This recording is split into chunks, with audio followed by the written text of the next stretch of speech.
ఒకవేళ లేఖ చూపించితే అవునా నాకు తెలియలేదు, నా నోటీస్కి రాలేదే అని చెప్పారట వీళ్ళు టీడీపీ వాళ్ళు లేఖ చూపిస్తే. ఒకసారి చూద్దాం. కల్తీ నైపే ప్రభుత్వం తరపున దేవాదాయ మంత్రి ప్రకటన చేయడమా లేక వైసీపీ వైపు నుంచి లఘు చర్చకు అనుమతించడమా, ఏది ముందు జరగాలి? దీనిపై గురువారం శాసనమండలిలో హోరాహోరీగా వాదనలు జరిగాయి. మండలి చైర్మన్ మోషేన్ రాజు గారు ఏకపక్ష నిర్ణయాలు తీసుకున్నారని, సభా నియమాలను పక్కకు తోసేసి వైసీపీకి అనుకూలంగా వ్యవహరించారని తెలుగుదేశం సభ్యులు మండిపడుతున్నారు.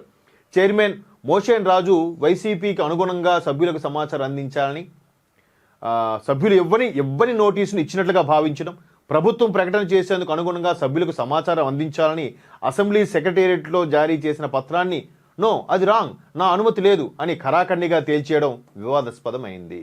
మోషేన్ రాజు గారు ఇంకా ఎన్ని రోజులు ఉంటారో చూద్దాం. అంటే ఏది కూడా నెయ్యి వ్యవహారంలో సంబంధించి వీళ్ళు యాక్సెప్ట్ చేయటం లేదు.